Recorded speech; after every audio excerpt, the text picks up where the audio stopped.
Hi guys, अगर आपने CBSE का कंपार्टमेंट एग्जाम इस बार दिया था, फर्स्ट चांस ऑफ कंपार्टमेंट या थर्ड चांस ऑफ कंपार्टमेंट, और वापस से उसमें कंपार्टमेंट लग गया, आप उसमें फेल हो गए हो, तो कैसे आप जो है वापस से एग्जाम्स को क्लियर कर सकते हो। एग्जाम दे के उसके बारे में डिटेल में समझने वाले हैं। आप लोग के पास बहुत सारे ऑप्शंस होते हैं, बट कई बार हमें जानकारी नहीं होती किस ऑप्शंस के साथ जाया जाए, कौन सा बेटर ऑप्शंस है और कितना प्रोसेस रहता है, कितना फीस लगता है। ये सारा चीज के बारे में बात करने वाले हैं, ठीक है। तो अगर आप पहली बार चैनल पे हो तो मेक श्योर कि आपने सब्सक्राइब कर रखा है, क्योंकि आपका अगर ये सेटबैक जो लगा है, लाइक आपका कंपार्टमेंट लगा है, इसको आगे कंप्लीट करने के लिए हम लोग टोटली आपको सपोर्ट करेंगे, हेल्प करेंगे। हमारे चैनल के थ्रू आप लोग को बहुत सारे गाइडेंस वाले वीडियोस मिल जाएंगे, जिसमें आप लोग को अलग अलग फॉर्म्स जो अप्लाई होते हैं सीबीएसई से री एग्जाम्स करने के लिए, उसके बारे में हम बताते हैं, ठीक है। तो सबसे पहले आप लोग को हम लोग बात करने वाले हैं कि कैसे आप री एग्जाम्स के लिए अप्लाई कर सकते हो। तो सिनेरियो समझते हैं। अगर अपने कंपार्टमेंट में वापस से फेल हो गए, अभी अभी जो रिजल्ट्स डिक्लेयर हुआ था इसमें, तो आप में से कुछ स्टूडेंट जो होंगे वो फर्स्ट चांस ऑफ कंपार्टमेंट दे रहे होंगे, ठीक है। तो फर्स्ट चांस ऑफ कंपार्टमेंट इस बार दिए थे और आप फेल हो गए वापस। और एक स्टूडेंट्स होंगे जो थर्ड चांस ऑफ कंपार्टमेंट के लिए अप्लाई किए थे और वापस इसमें फेल हो गए। अब थर्ड चांस ऑफ जो स्टूडेंट्स कंपार्टमेंट में फेल हो जाते हैं, तो उनके पास ऑप्शन रहते हैं अगले साल जो 2025 में फरवरी मार्च में एग्जाम्स होगा, उसमें सारे सब्जेक्ट से एग्जाम वापस से देने का, ऑल सब्जेक्ट का एग्जाम दे सकते हैं सीबीएसई से। इसके लिए फॉर्म सितंबर में आ जाता है। बट जो फर्स्ट चांस ऑफ कंपार्टमेंट के लिए अप्लाई करते हैं, उनके पास ऑप्शन दो बन जाता है। अब अगले साल जो है सेकेंड चांस ऑफ कंपार्टमेंट दे दे, जो फरवरी में होता है 2025 में, या आप ऑल सब्जेक्ट्स का भी एग्जाम दे सकते हो। तो ये ऑप्शंस रहता है, आप किसके साथ जाना चाहते हो वो आपके ऊपर है। तो ज़्यादातर रिकमेंडेड होता है कि आप उस सब्जेक्ट को ही क्लियर करो, क्योंकि सारे सब्जेक्ट का बर्डन ले लोगे तो वापस से थोड़ा सा दिक्कत हो जाता है। तो इसके साथ जा सकते हो, कंपार्टमेंट के साथ जाना चाहिए आपको। और ये जो एग्जाम्स होगा, ये वही आपका फरवरी में 2025 में होगा। सिमिलर वे में ये भी होता है। अब इसमें जो है आप एक बार कंपार्टमेंट क्लियर कर लेते हो, तो आपका जो है मार्कशीट वैसे पूरे पूरे सब्जेक्ट्स का मिल जाता है, एंड देन उससे आप कॉलेज में एडमिशन ले पाते हो। सिमिलर वे में अगर आप सारे सब्जेक्ट से अप्लाई करते हो एंड देन पास हो जाते हो, तो आपको एक कंप्लीट मार्कशीट मिल जाता है। बट यहाँ पे एक ऑप्शन रहता है, जैसे जो student third chance of compartment में फेल हो गए या अपने first chance of compartment fail हो गए, तो आपके पास एक ऑप्शन होता है एनआईओएस के थ्रू कंप्लीट करने का। ये एनआईएस बोर्ड जो है सीबीएसई के इक्विवेलेंट एक बोर्ड होता है, जिसमें आप एडमिशन लेके इसी साल एग्जाम्स कंप्लीट कर सकते हो। अगस्त और सितंबर में बोर्ड एग्जाम्स इसमें हो रहे हैं, वो ऑन डिमांड एग्जाम्स हैं, आप इसके लिए भी प्लान कर सकते हो। बट अगर तैयारी करके देना चाहते हो और अच्छा स्कोर करना चाहते हो, तो एनआईएस एक अक्टूबर एग्जाम्स कर रहा है, जिसके लिए बहुत ही लिमिटेड सीट्स हैं, लिमिटेड डेट्स हैं। तो इसमें आप अप्लाई कर सकते हो, अक्टूबर 2024 में होगा। मतलब आपका जो पासिंग ईयर होगा वो 2024 होगा, और बहुत ही आसान पेपर है। एनआईएस में अप्लाई करने का मैं कंप्लीट डिटेल्स आपको समझा देता हूँ कि कैसे कैसे होगा। देखो अभी क्या होता है कि इसमें थोड़ा सा खर्चा पड़ता है, आपका बढ़ जाता है। बट एक बार अगर इससे क्लियर कर लेते हो, तो आप कैरियर के बारे में अच्छे से सोच पाते हो। ऑप्शंस के साथ जाना चाहिए।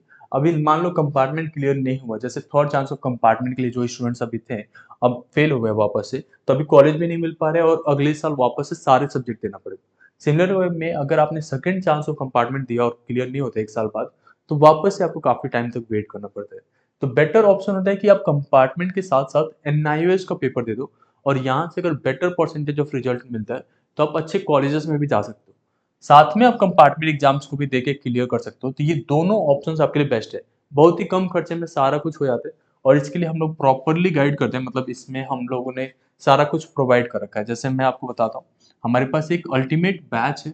जैसे अगर आपको कंपार्टमेंट एग्जाम्स केवल देना है, आप एनआईएस के साथ नहीं जाना चाहते हो, तो कोई हेडेक नहीं है। एक लिंक हमने डिस्क्रिप्शन में दे रखा है कंपार्टमेंट बैच का लेके, उसमें आपको जो है डायरेक्टली रजिस्टर करना है। 499 कॉस्ट आएगा पूरे साल का आपका। फरवरी में इसमें हम लोग कंपार्टमेंट का ऑनलाइन फॉर्म भी फिल करते हैं, और उसके साथ साथ आपके एग्जाम्स के लिए स्टडी मटेरियल्स भी प्रोवाइड करते हैं, ठीक है। तो ये काफ़ी इंपॉर्टेंट है आपके लिए, अगर कंपार्टमेंट के लिए जा रहे हो तो। एक सब्जेक्ट का रहता है 499 केवल पे करना होता है, एंड जैसे ही आप यहाँ से पे करते हो तो आपके ईमेल पर नोटिफिकेशन आ जाता है। उसके बाद से हम लोग जो है आपके रिस्पेक्टिव सब्जेक्ट्स के साथ ऐड कर देते हैं आपके ग्रुप्स में, ठीक है। तो ये कर सकते हो। या अगर आपने एनआईओएस को जाना है, मतलब अगर थर्ड कंपार्टमेंट में फेल हो गए या कंपार्टमेंट में फेल हो गए, बट एक और ऑप्शन लेके चलना चाहते हो, तो 1999 का एक सब्सक्रिप्शन होता है, जिसमें एनआईओएस में एडमिशन मिलेगा, और इसके साथ साथ बाद में आपको एग्जाम फीस पे करना पड़ता है। थोड़ा-सा एक्सपेंसिव है, मतलब 5 टू 6,000 तक आपका खर्च आता है।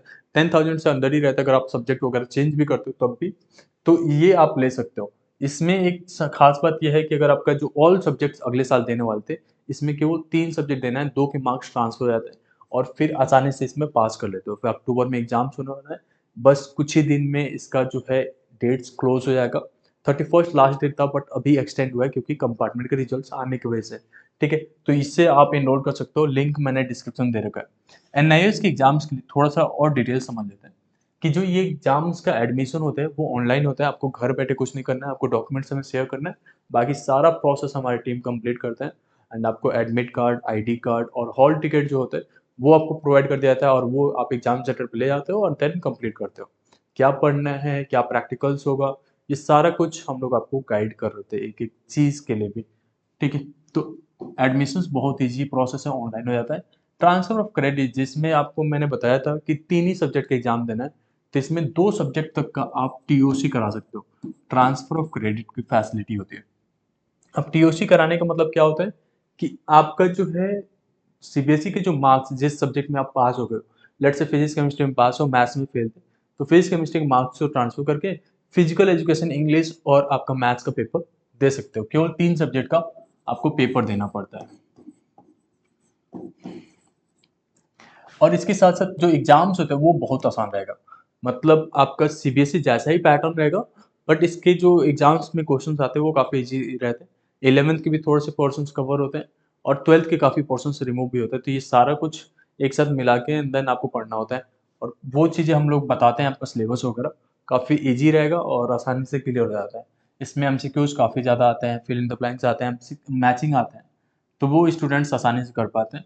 सीबीएसई जैसा ही, आपको ये भी नहीं फ़ील करना है कि सीबीएसई से पता नहीं इसकी वैल्यू होगी या नहीं होगी। इसके जो भी एग्ज़ाम्स होंगे वो सब सीबीएसई स्कूल में ही होता है, ठीक है? सब्जेक्ट चेंज कर सकते हो, लेट्स से आपका मैथमेटिक्स है, आपको लगता है क्लियर नहीं हो पाएगा तो मैथ्स को चेंज कर लो, किसी और सब्जेक्ट में जा सकते हो, ठीक है? इसके साथ-साथ एग्ज़ाम सेंटर को लेके काफ़ी स्टूडेंट्स चिंतित रहते हैं। एग्ज़ाम सेंटर आपके होम टाउन में ही मिलता है, आप जहाँ चाहते हो ऑल ओवर द इंडिया वहाँ पे मिल जाता है। आप कहीं से भी हो, किसी भी डिस्ट्रिक्ट से हो, वहाँ पे इनके स्कूल्स अवेलेबल होते हैं। आपके नियर बाय में स्कूल्स के ऑप्शंस दे दिया जाता है। आप चूज़ करते हो कि आपको स्टडी सेंटर कौन-सा रखना है, उसी के नियर बाय में आपका जो है एग्ज़ाम सेंटर दी जाती है। अब मान लो आपको फॉरेन स्टडीज़ के लिए प्लान कर रहे हो, आप बाहर जाके पढ़ना चाहते हो, तो उस केस में भी आपका ये मार्कशीट वैलिड रहता है, हर जगह पे काम करता है। उसके साथ-साथ आपको री एग्ज़ाम्स का ऑप्शन मिलता है। लेट्स से कि आपने मैथ्स का एग्ज़ाम दिया और आपका क्लियर नहीं हुआ, तो हर मंथ में पेपर्स हो रहा होता है यहाँ पे। तो आप वापस से एक ही मंथ में पेपर के लिए अप्लाई करोगे एंड देन क्लियर कर सकते हो। सब्जेक्ट्स के जो भी आपका डिटेल्स रहता है वो हम लोग शेयर कर देते हैं। हर एक सब्जेक्ट से अवेलेबल होता है, उसमें आप अप्लाई कर सकते हो और ये जो है बहुत ही ईज़ी रहेगा। इसमें क्या-क्या डॉक्यूमेंट्स लगता है एडमिशन के लिए, वो मैं आपको यहाँ पे बता देता हूँ। आपके क्लास 10th और 12th की मार्कशीट की ज़रूरत होती है, पासपोर्ट साइज़ फ़ोटोग्राफ लगेगा और सिग्नेचर और आधार कार्ड। ये क्लास 12th के एडमिशन की बात कर रहे हैं। अगर आप क्लास 10th में लेना चाहते हैं तो 12th की मार्कशीट नहीं देनी होती। ये मैं अक्टूबर सेशंस की बात कर रहा हूँ। अक्टूबर में एडमिशन्स, पब्लिक एग्ज़ाम्स का एडमिशन हो रहा है। उसके लिए बस 2-3 दिन बचे हुए हैं, इसमें आप एडमिशन ले सकते हो। अगर आपको कुछ पूछना है तो आप इस नंबर पे व्हाट्सएप कर सकते हो, हम लोग आपको गाइड कर देंगे। या आप डायरेक्टली जो लिंक मैंने बताया डिस्क्रिप्शन में दे रखा है, आप यहाँ से कर लेते हो तो आपको अलग से कोई चार्जेस नहीं पे करना पड़ता है। 1999 बस एनआईएस के एडमिशन के लिए चार्जेस हैं, जो हम लोग आपको सपोर्ट के लिए चार्ज करते हैं एंड देन उसके बाद एग्ज़ाम फीस आपको अलग से पे करना पड़ता है। बस इतना ही रहता है, ठीक है? इससे एक बेनिफिट पता है क्या है? कि अगर किसी भी वजह से आपका जो है एग्ज़ाम्स में, मान लो आपने एनआईएस का पेपर दिया, सीबीएसई का पेपर दिया वापस से और उसमें फेल हो गए, तो एक बैकअप वाला था एनआईएस का, वहाँ से पास हो गए। और ख़ास बात ये है कि इसका एग्ज़ाम जो है अक्टूबर में हो गया, तो आपका दिसंबर तक रिज़ल्ट्स आ जाएगा, अक्टूबर-नवंबर में एग्ज़ाम्स होते हैं। तो रिज़ल्ट्स आने के बाद से जो दिसंबर में रिज़ल्ट आएगा, तो आप रिलैक्स हो जाओगे अपने कॉम्पिटिटिव एग्ज़ाम्स की तैयारी के लिए और उसके बाद से आप अगले साल अच्छे से कॉलेज प्लान कर सकते हो। तो बहुत सारा टाइम मिल जाता है। लेट्स से सीबीएसई से आपने फिर से एग्ज़ाम दिया सारे सब्जेक्ट्स का, फ़ेब-मार्च में पेपर होगा, एक तो साल लॉस हो ही गया। इसमें आपका ईयर ऑफ पासिंग 2024 ही मिलेगा, बट यहाँ पे 2025 हो जाएगा। तो फ़ेब-मार्च में आपने एग्ज़ाम दिया, फिर से कंपार्टमेंट या फेल होते हो, तो आपका फिर से साल लॉस होने का इश्यू हो जाता है और 2026 में जाना पड़ता है। तो बेटर है कि कुछ खर्चे करके 2024 में ही अपना जो है ऑप्शन जो अवेलेबल है उससे करके एंड जल्दी से इस चीज़ से बाहर आ जाओ। एंड कॉलेज में एक बार चले जाते हो तो उसके बाद से कोई इश्यू नहीं होता। जो भी सब्जेक्ट्स या जो भी आपको कोर्सेज़ परस्यू करने होते हैं, उसमें बेटर अपॉर्च्युनिटी मिल जाती है। अगर इससे रिलेटेड आपको कोई और भी क्वेरीज़ है तो कमेंट सेक्शन में पूछ सकते हो। होपिंग दैट आपको ये वीडियो पसंद आया होगा। Thank you so much.